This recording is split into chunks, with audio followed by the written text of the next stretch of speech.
Hi, everybody. And I hope you guys are having a great day. If you just woke up, I hope you had a great night. My name is Tippy. I'm here today with my guest, Steve Parent. You are watching Tippy Talk. And we are going to discuss something really, really important today, which is his book called A Father's Voice. The reason I think it's really important is because I don't know about you guys, but I'm getting a lot of information about a mother's voice and the mother and the women power and women's meetings and women's events and women's perspective and women's everything. I never get any invitations or email from fathers or men groups or anything like that. Well, maybe it's because I'm not a man. I know maybe if I was a man, I would get invitations to those places. But I don't think that as far as fathers and men are concerned right now, they really don't have a voice. And so that's one of the reasons that I think this book, A Father's Voice, is really, really important because when society is not balanced, when one half of the population have more power over the other half, then nature is not balanced. And so I feel that it's really important to hear both sides of it. So Steve Parent, welcome to Tippy Talk. Thank you. It's really Thank you nice for to have, having me on the show. it's really nice to have you here a second time. You're becoming one of the family here. Maybe we'll do this every month or something. But it's also really nice that you wrote an amazing book and you are a writer and you are an author. And when you write a fictional story and you write about an important topic, it's even more important because I think if you didn't write it as a fiction, I don't think it would ever get published, ever. I mean, people would just get horrified, especially today with people who think they're violently attacked when someone tells them something they don't agree with. Exactly. It's crazy. So it's great that you wrote it. I also think that the topic of should a father have a say on whether the woman should get an abortion or not is a very important topic. And we're not talking about the right to have an abortion. We're talking about the right for the woman and the man to make the decision together.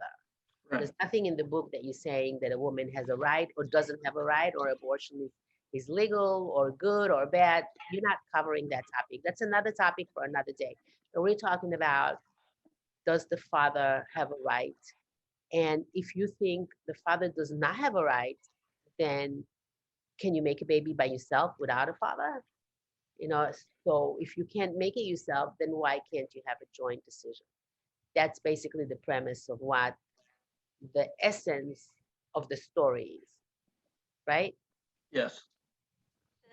You are a writer, definitely. You love to write, but what else do you do besides that? What are you? What brings you to here? Well, what brings me to here? Wow. It's Well, I was born in. No, I don't mean that way. I mean like, okay, what made you sit down and write a book? Why did you specifically pick this topic? We know that you're a writer. I also know that you traveled all over the world, and I mhm. want to know if that contributed to your desire to do this. Stuff like that. It kind of did the traveling part. When I was living in Germany, the last month or two while I was there, I got an idea for a children's book, and it's an adorable book. I still have it, and I still plan on publishing it. Yeah. What's the name of that book? It's called The Adventures of Muko, the Hero Tree Monkey. And when I got back to the States, I sent it to my agent in New York, and he said he didn't like it. He said, "You don't know anything about monkeys." I'm like, okay, what a strange comment. But what he told me is, he said, "I'm looking for something controversial. I'm looking for something very controversial." I said, okay. So I thought about it for about a month, and I called him back, and he did something the next day that agents just don't do. He called me back. He said, "That book you told me about?" And I said, "Yes." He said, "Write that effing book." I went home last night and I told my wife about it, and we argued for 5 hours. He said, "Everybody's going to argue about this book." He said there's so many pro-life people out there. There's tens of millions of them that there's no way this book can fail. So I wrote the book. I wrote it 20 years ago, and the first draft was 804 pages that I sent into the Library of Congress for copyright.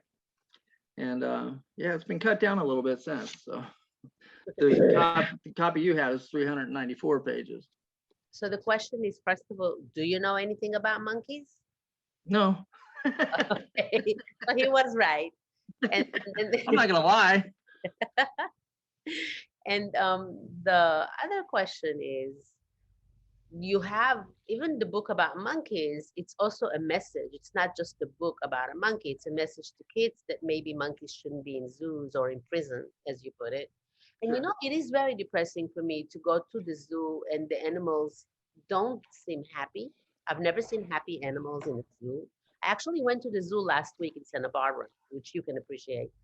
And the giraffes, they just stand there, and the lion was just lying there. They're not happy, they're not running around. It really is Yeah. sad when you think of it that way. So that was a good message. So Yeah. maybe that's why he wanted you to write a controversial book, because he Yeah. made, But he was an agent that was new to the industry, and he didn't really have the connections that I was hoping for, and so it just we went our separate ways.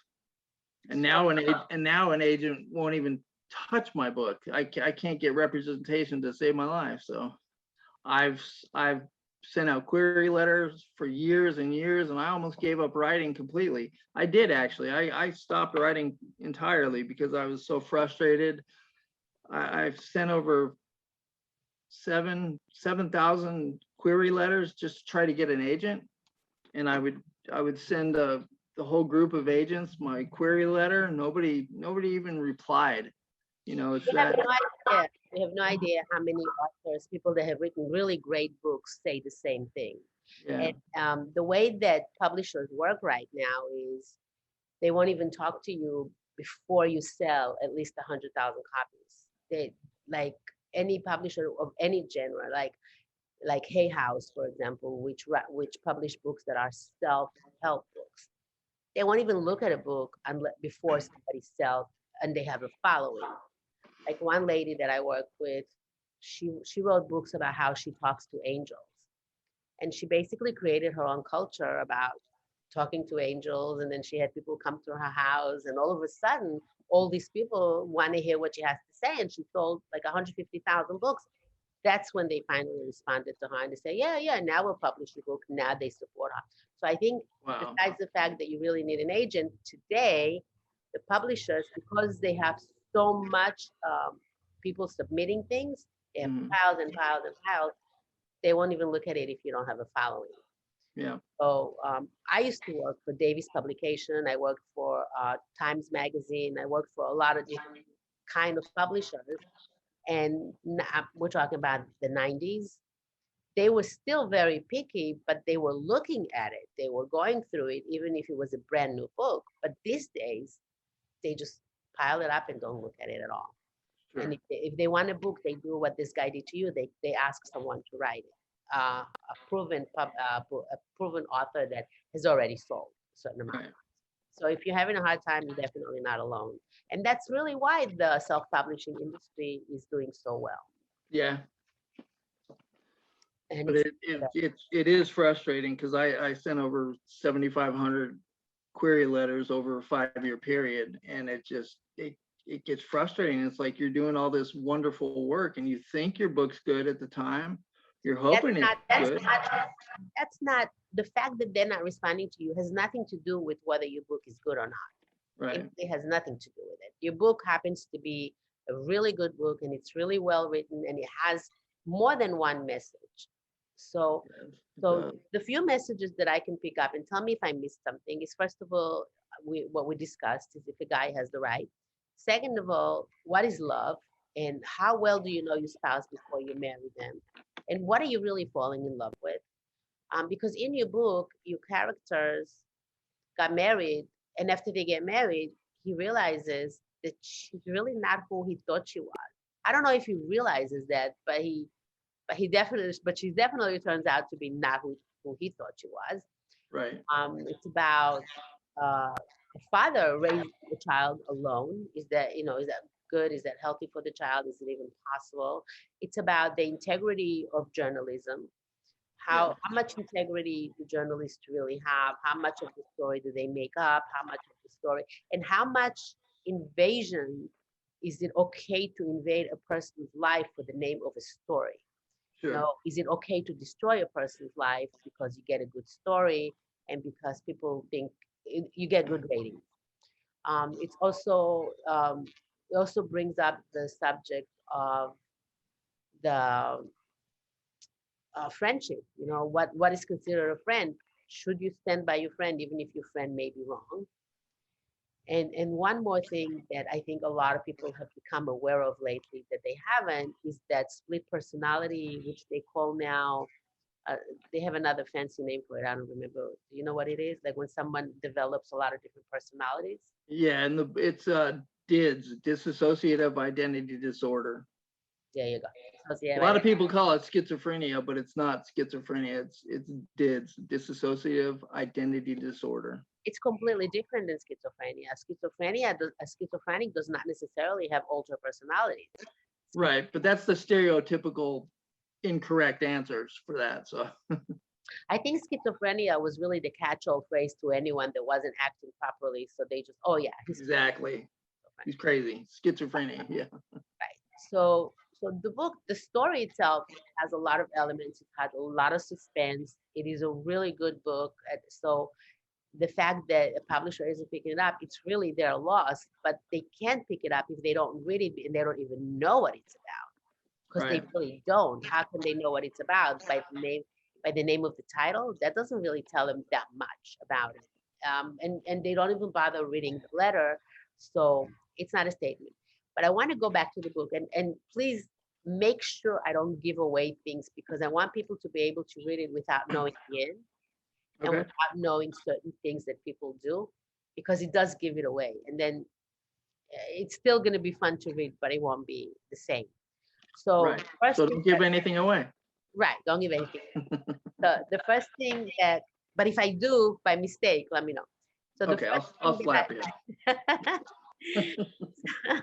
the first thing that I liked was in chapter 3, and you said walking into the beachfront of the condominium was like being transported into a surreal David Lynch film on hallucinogens.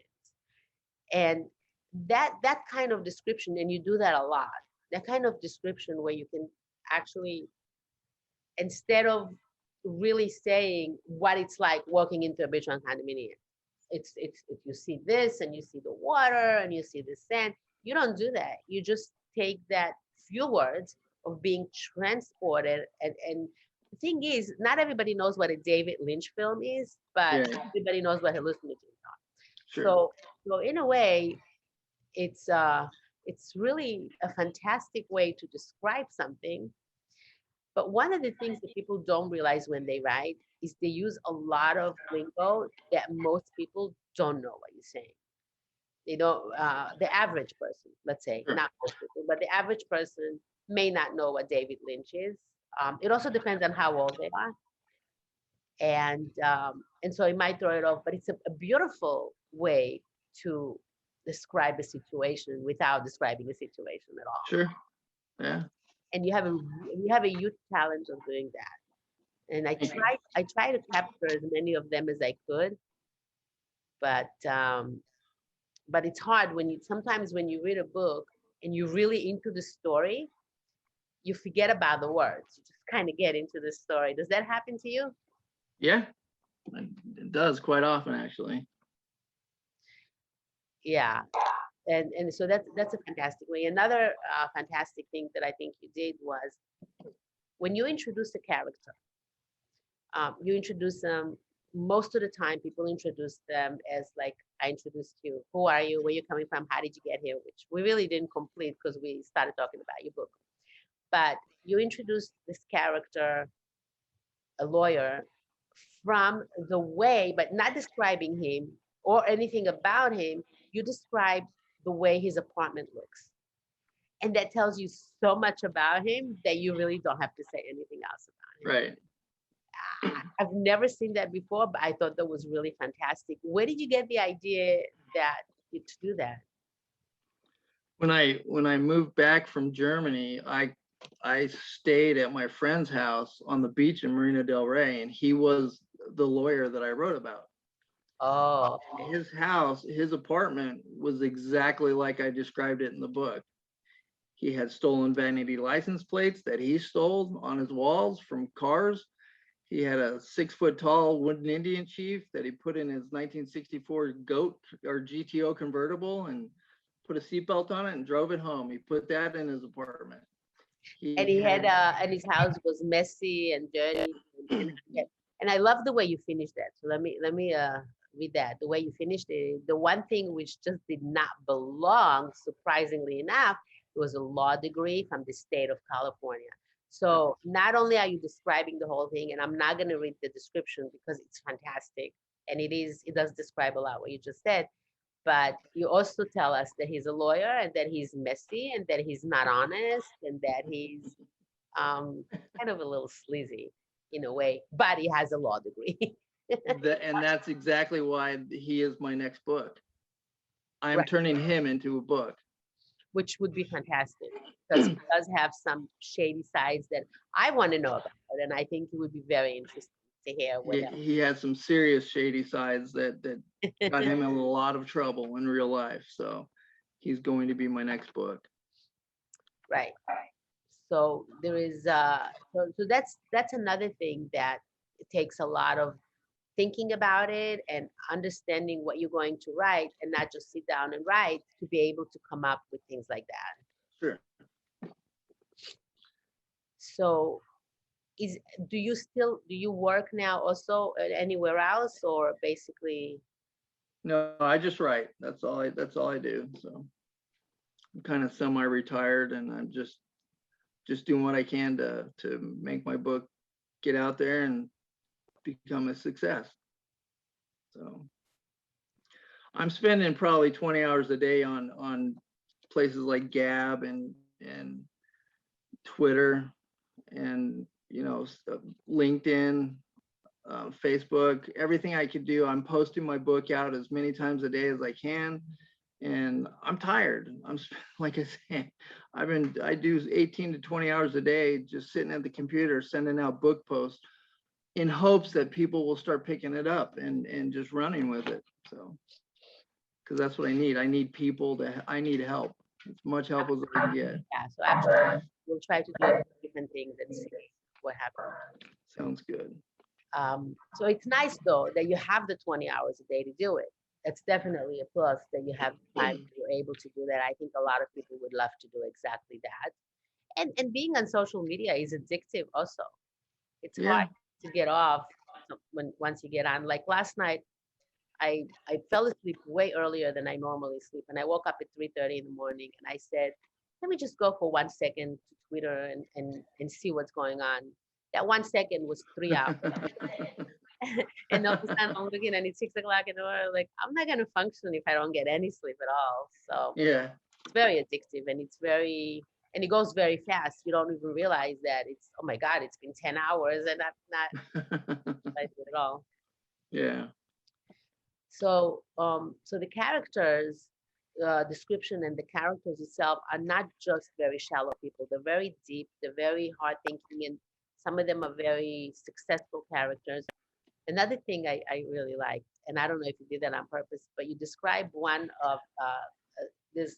So to those who don't know, the book is about a couple, a man named Michael getting married to a woman named Susan. One of the things that Susan does when after they get married, she opens the door and she invites a guest named Macy into the house. And she's wondering why she hasn't seen her in a really long time. And then it's a little strange that she's still wearing the same outfit that she wore 10 years ago when she used to come all the time. And you don't really know who she is or why she's there. Is she really a friend? Part of you is going to think that she might be there to sabotage her or her husband or maybe make Careful with what you're saying. right. You kind of try to figure out who she is. And I like that a lot because when you do find out who she is, she's a very key character to turn to make a very strong point in the story. But again, you introduce her as this person, and there's no way that anyone would ever figure out who she really is when you first introduce her. That's what I'm trying to say. Did Macy surprise you? Yeah, it surprised me who she turned out to be, but I was suspicious because that's what you want people to be. You want them to be suspicious, and that's why you threw in a lot of information to make people suspicious. But since we don't know who this wife is, what her problem is, we don't know why she's behaving strangely, which you do say that, but we don't know why. It's a mystery. It's also, I would say it's a mystery also because it's the whole story is a mystery because you really don't know what's going on until the end, Right. until he solves the mystery where he goes physically and looks at the clues and solves it. But she was triggered. She was triggered when she became pregnant. She was triggered with the flooded memories of her past life. And she was also triggered at the wedding too, when the priest or the minister said her full name out loud for the first time. So Right. So you have the points, you have the personality, you have clues about what happened, but not telling anyone what happened. You also have a description of behavior, strange behavior. mhm. That he comes home from work and he sees all this strange things happening. Yeah. Um, I didn't know how well that scene was gonna play out for the reader, but I saw it pretty clearly in my head, and I felt it needed to be there just to right, show some imbalance in her life. right. Yeah, and so each character is so complete. There's no there's no mystery. Like there's no more questions about the character. Of course, the mystery of Susan, of who she really is very powerful, but you still have a strong character that you don't know who she really is, and that's really strong in itself. Right. And then her husband, Michael, I think you have over here, it says Michael was one of the youngest entertainment executives in charge of the 11 o'clock news at KNRQ TV in Los Angeles. That's telling a lot about a character. They're in charge of news, not and the youngest. So it's saying a lot about him, but without, like I said, without giving that much details on him. And I, that's what you keep doing throughout the book. That's why I recommend for people to actually read the book, because if you enjoy reading and you enjoy reading a good book, you can read this book, you can enjoy it, you can learn a little bit from it, and you really fall in love with the characters. Not with a lawyer though. I don't think fall in love with him on the next book. maybe on the yeah. But on his news station, KNRQ News, I had to create that's a fictitious name, obviously, but I grew up listening to K Rock in Los Angeles, KROQ. So I had to kind of play it on that. So I actually worked for K. I forgot already the name. It was so long ago. KLOS KLOS 95.5, yeah. 5.5. I worked for KLOS. They were on the same building with KABC on La Cienega. Yeah. And so I ended up working for KABC because I love talk radio. Mm-hmm. KLOS was music. So I Sweet. know the radio stations around the LA area. Yeah. I love them. Especially K Rock. And K-Rock, yeah. But that shows my musical taste, because K Rock only played that one type of music, and Yeah. that's the type of music I love. So. And that's the one you love. So that's Yes.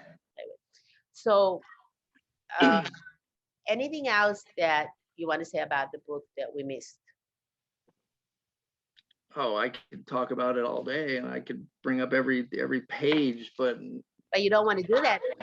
Then why would I want to read the book if you tell me every page? exactly. I mean, I Can't could do just that. read it every page, but that won't be good. And I'm glad you finally finished the book too. So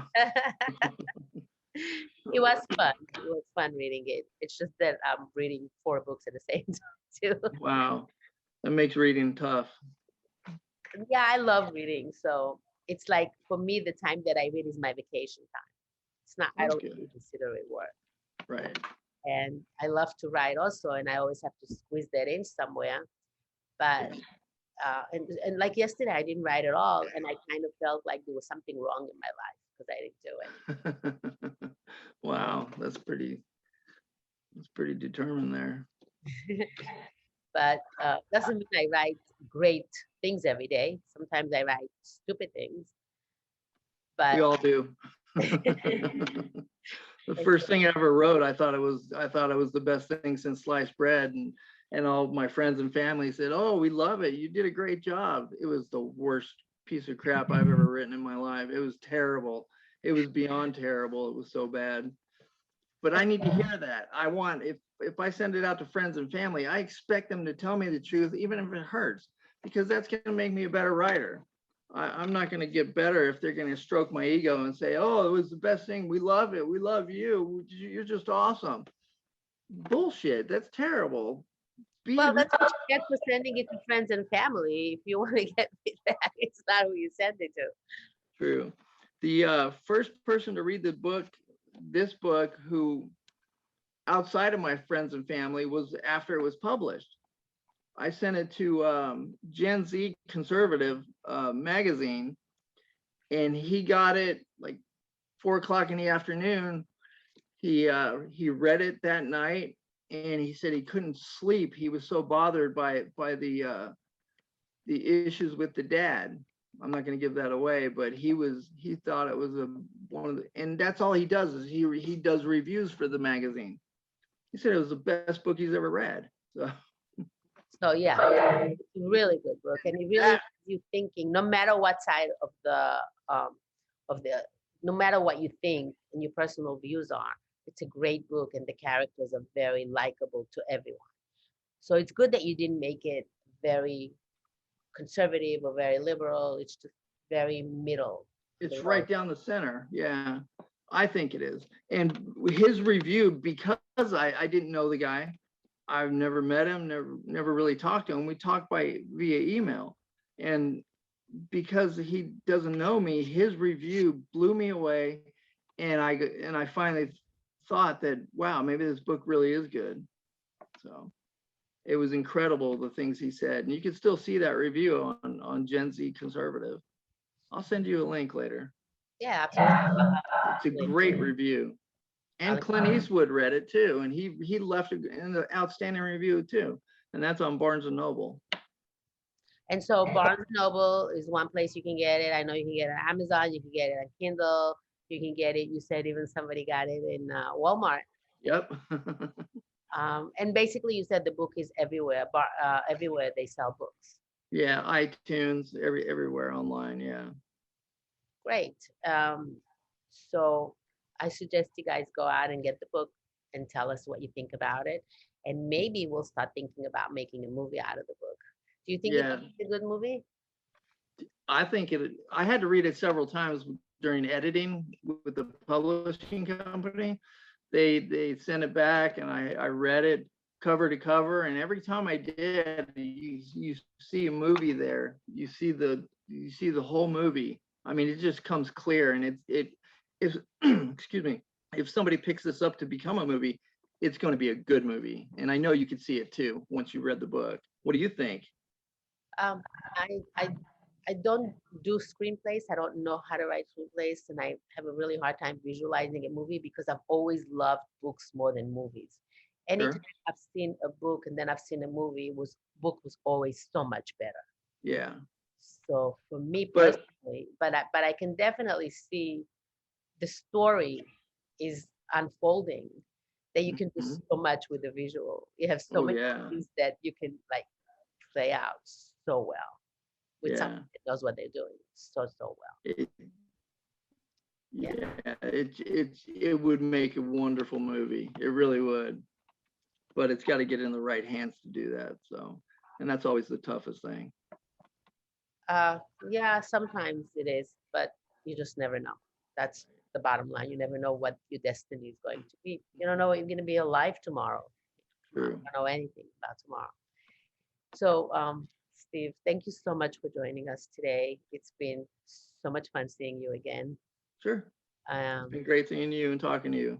I appreciate it, and I want to let everybody know that if you do want to pick up the book, or if you do want to get in touch with me or ask any questions, feel free to contact me. Feel free to go to tptalkshow.com and submit any requests, any questions that you might have from Steve.